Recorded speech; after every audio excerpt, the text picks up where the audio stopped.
Mr. President, ladies and gentlemen, our negotiations have been held in a constructive atmosphere of mutual respect. We have very thorough negotiations that were quite useful. I would like to thank once again my American counterpart for the proposal to travel out here to Alaska. It only makes sense that we've met here, because our countries, though separated by the oceans, are close neighbors. So when we've met, when I came out of the plane and I've said, "Good afternoon, dear neighbor. Very good to see you. In good health and to see you alive." I think that is very neighborly. And I think that's some kind words that we can say to each other. We're separated by the Strait of Bering, though there are 2 islands only between the Russian island and the U.S. island. They're only 4 kilometers apart. We're close neighbors, and it's a fact. It's also important that Alaska has to do with our common heritage, common history between Russia and the U.S., and many positive events have to do with that territory. Still, there is tremendous cultural heritage back from the Russian America. For example, Orthodox churches and a lot of, more than 700 geographical names of Russian origin. During the Second World War, it was here in Alaska that was the origin of the legendary air bridge for the supply of military aircraft and other equipment under the Lend-Lease program. It was a dangerous and treacherous route over the vast emptiness of ice. However, the pilots of both countries did everything to bring closer the victory. They risked their lives and they gave it all for the common victory. I was just in the city of Magadan in Russia, and there is a memorial there dedicated to the Russian and the U.S. pilots. And there are 2 flags, the U.S. flag and the Russian flag. And I know that here as well there is such a memorial. There is a military burial place several kilometers away from here. The Soviet pilots that buried there who died during that dangerous mission. We're thankful to the citizens and the government of the U.S. for carefully taking care of their memory. I think that's very worthy and noble. We'll always remember other historical examples when our countries defeated common enemies together in the spirit of battle camaraderie and allyship that supported each other and facilitated each other. I'm sure that this heritage will help us rebuild and foster mutually beneficial and equal ties at this new stage, even during the hardest conditions. It is known that there have been no summits between Russia and the U.S. for 4 years, and that's a long time. This time was very hard for bilateral relations, and let's be frank, they have fallen to the lowest point since the Cold War. I think that's not benefiting our countries and the world as a whole. It is apparent that sooner or later we had to amend the situation to move on from the confrontation to dialogue. And in this case, a personal meeting between the heads of state has been long overdue, naturally under the condition of serious and painstaking work, and this work has been done in general. Me and President Trump have very good direct contact. We've spoken multiple times. We spoke frankly on the phone. And Special Envoy of the President, Mr. Witkoff, traveled out to Russia several times. Our advisors and heads of foreign ministries kept in touch all the time. And you know fully well that one of the central issues was the situation around Ukraine. We see the strive of the administration and President Trump personally to help facilitate the resolution of the Ukrainian conflict. And his strive to get to the crux of the matter, to understand this history, is precious.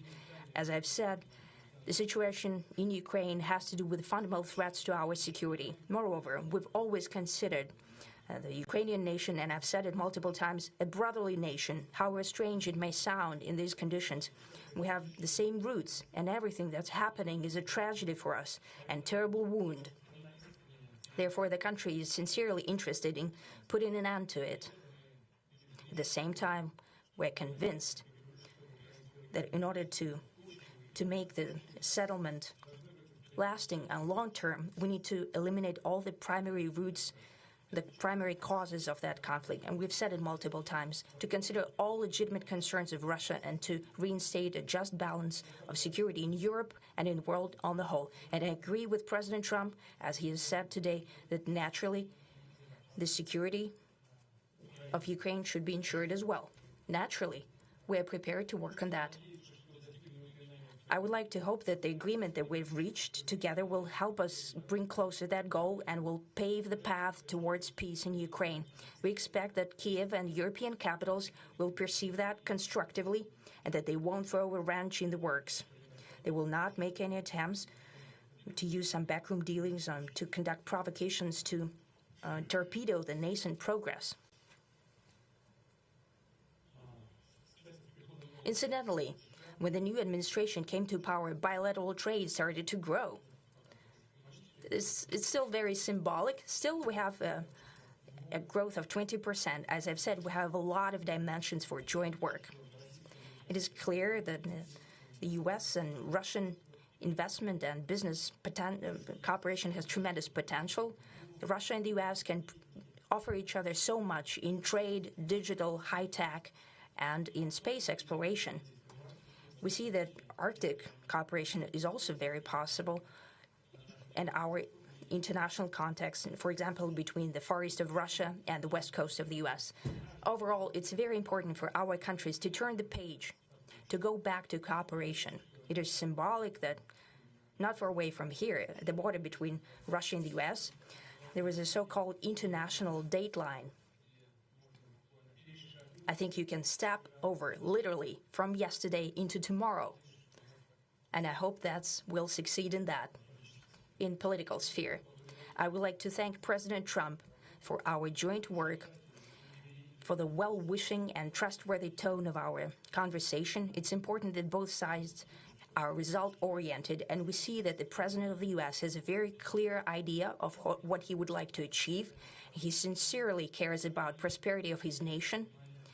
Still, he understands that Russia has its own national interests. I expect that today's agreements will be the starting point, not only for the solution of the Ukrainian issue, but also will help us bring back businesslike and pragmatic relations between Russia and the U.S. And in the end, I would like to add one more thing. I'd like to remind you that in 2022, during the last contact with the previous administration, I tried to convince my previous American colleague that the situation should not be brought to the point of no return when it would come to hostilities. And I said it quite directly back then that it's a big mistake. Today, when President Trump saying that if he was the president back then, there will be no war. And I'm quite sure that it would indeed be so. I can confirm that.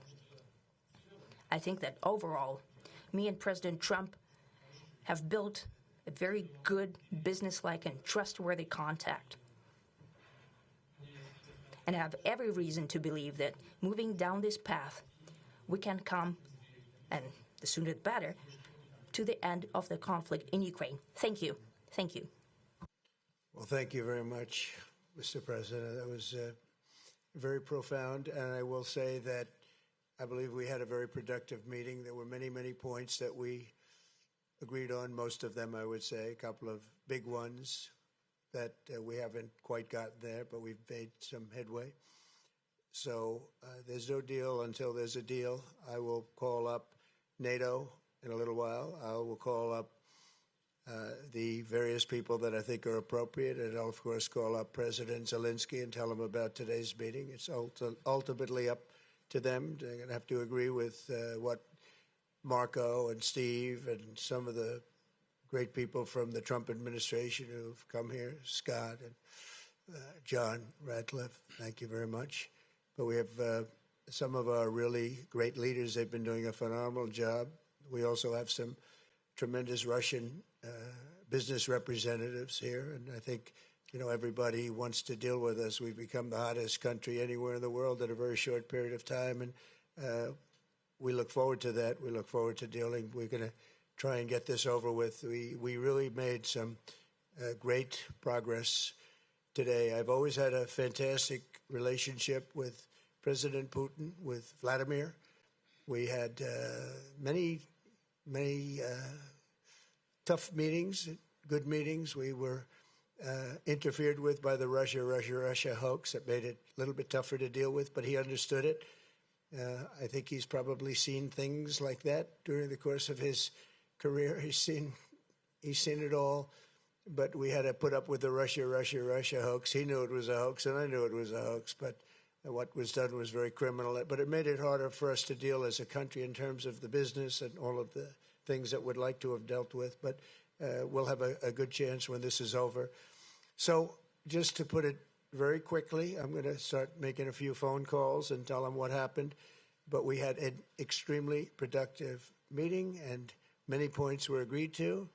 There are just a very few that are left. Some are not that significant. One is probably the most significant, but we have a very good chance of getting there. We didn't get there, but we have a very good chance of getting there. I would like to thank President Putin and his entire team, who I know in many cases, other than that, whose faces I get to see all the time in the newspapers. You're almost as famous as the boss, but especially this one right over here. But we had some good meetings over the years, right? Good, productive meetings over the years, and we hope to have that in the future. But let's do the most productive one right now. We're going to stop really 5, 6, 7,000, thousands of people a week from being killed, and President Putin wants to see that as much as I do. So, again, Mr. President, I'd like to thank you very much, and we'll speak to you very soon and probably see you again very soon. Thank you very much, Vladimir. Next time in Moscow. Oh, that's an interesting one. I don't know. I'll get a little heat on that one, but I could see it possibly happening. Thank you very much, Vladimir. And thank you all. Thank you. Thank you. Thank you so much.